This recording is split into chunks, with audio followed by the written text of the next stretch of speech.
Meus irmãos e minhas irmãs, que satisfação poder estar aqui no Santuário da Vida, satisfação também poder entrar aí no seu santuário, na sua casa, você que nos acompanha neste momento pela Rede Vida de televisão. No início dessa celebração, eu gostaria de perguntar a você que está aqui conosco e também a você que nos ouve, que nos acompanha. Você se sente chamado a alguma coisa nessa vida? Você sente que veio a este mundo com algum significado e para fazer alguma coisa? Se sentem? Você que está em casa também se sente? Olha, é fundamental que nós tenhamos esse sentimento, mas não apenas esse sentimento, que nós tenhamos essa certeza. Nós não viemos ao mundo a passeio, não. Nós viemos ao mundo para conhecer a Deus e para dar um sentido a esse mundo. E acabamos de ouvir aqui na palavra de Deus, Jesus dando essa mensagem aos 12, que ele chamou primeiro.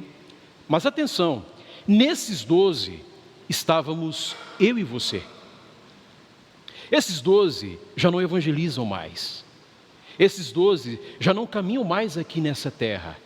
Mas pensando em mim e em você, Jesus quis chamar esses 12.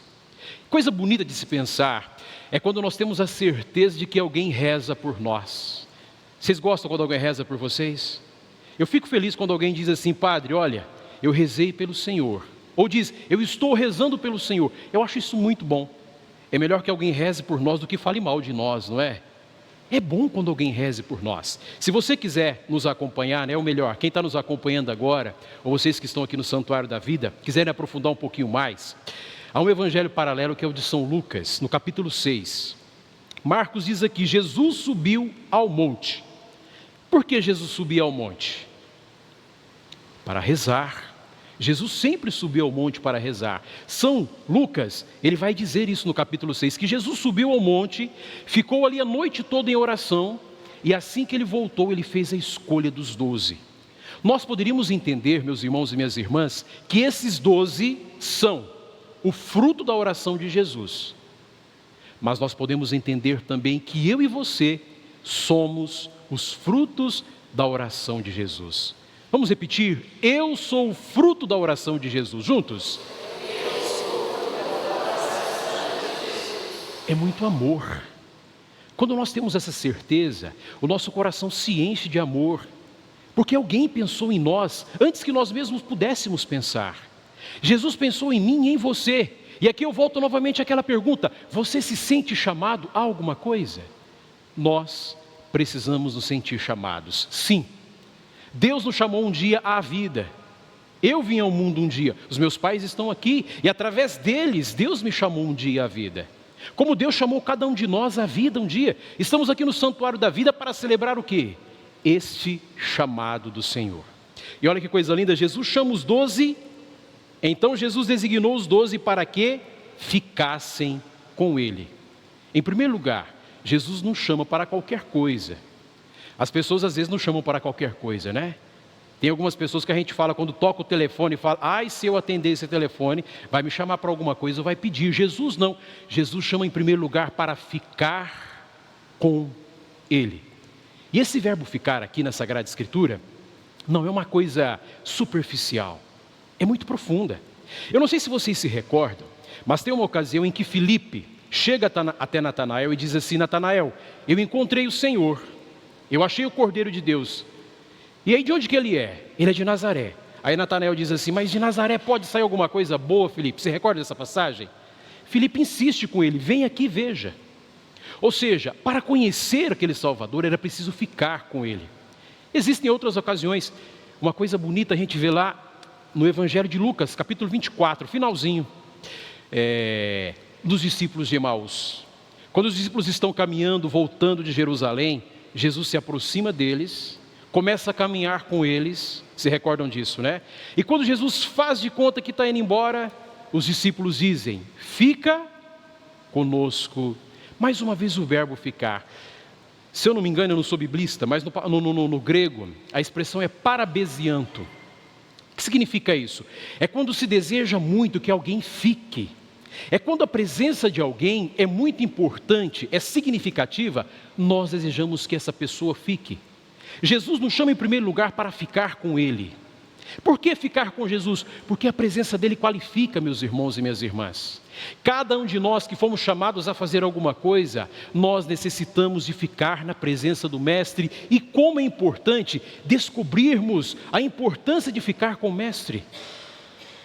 Como é importante você que passa por uma igreja, vê que essa igreja está aberta, entra, vai até a capela do Santíssimo, permanece ali seus 10, 15, 20 minutos e fica com o Senhor. Você sabe que a sua vida se transforma quando nós estamos com o Senhor. O Senhor nos convida a ficar com Ele. Para quê? Para que sejamos como Ele. Nós não conhecemos ninguém se nós não permanecermos na presença desse alguém. E nesse dia em que nós celebramos aqui a escolha desses 12, mas também a escolha de todos nós, precisamos reconhecer que é fundamental estar com Jesus. Mas não é simplesmente ficar com Jesus. Quando alguns discípulos subiram ao Tabor com ele, e ali ele se transfigurou, ele disse, nós temos que descer.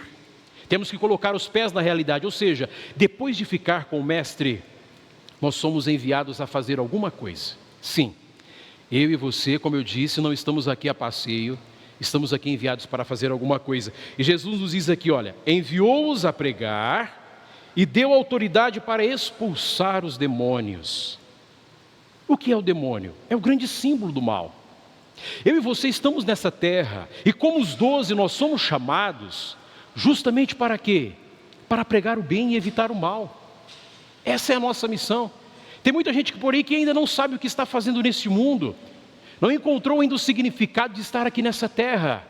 O significado é esse: nós somos enviados para fazer o bem, somos enviados para transmitir gestos de bondade para as pessoas, do mesmo modo como Jesus fazia. Meus irmãos e minhas irmãs, para finalizar então, essa reflexão,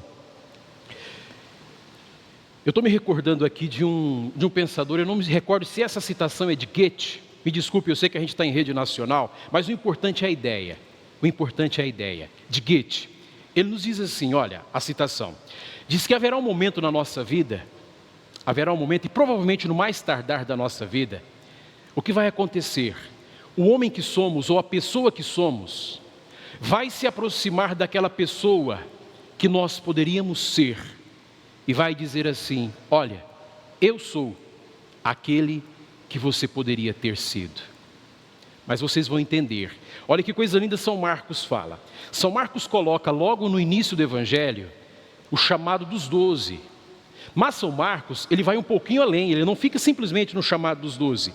Ele vai chegar logo no final da missão de Jesus, e chamou Judas Iscariotes, aquele que foi o traidor.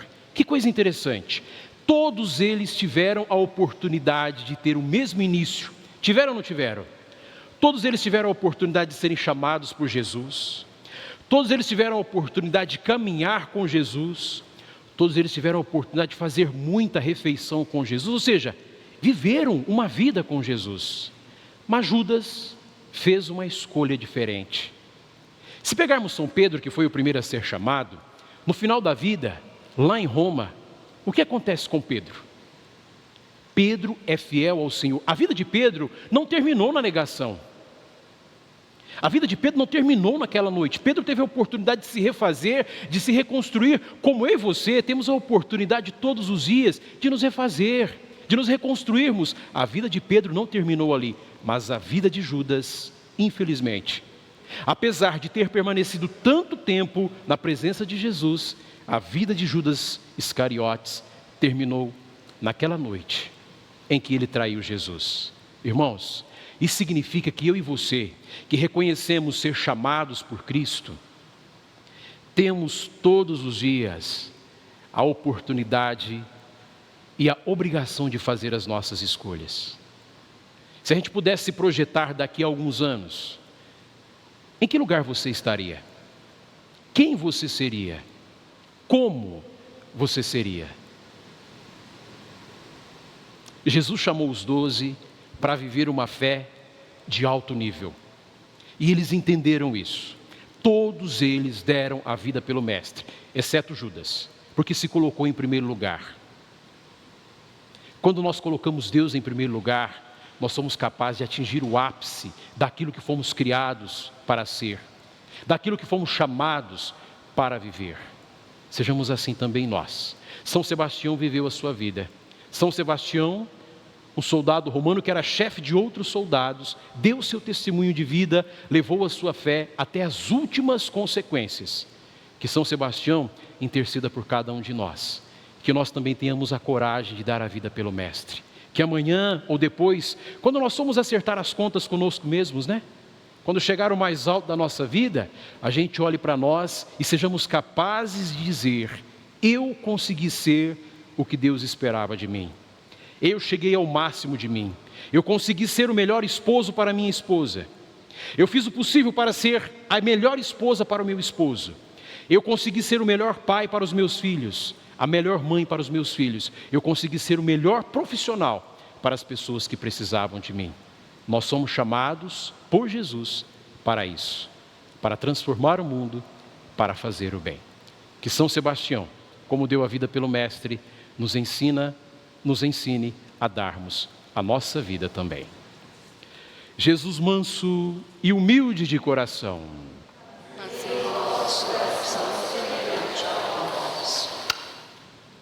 Este programa teve o apoio dos nossos benfeitores. Seja você também um benfeitor e evangelize conosco. Ligue agora, 0 operadora 11 42 00 80 80.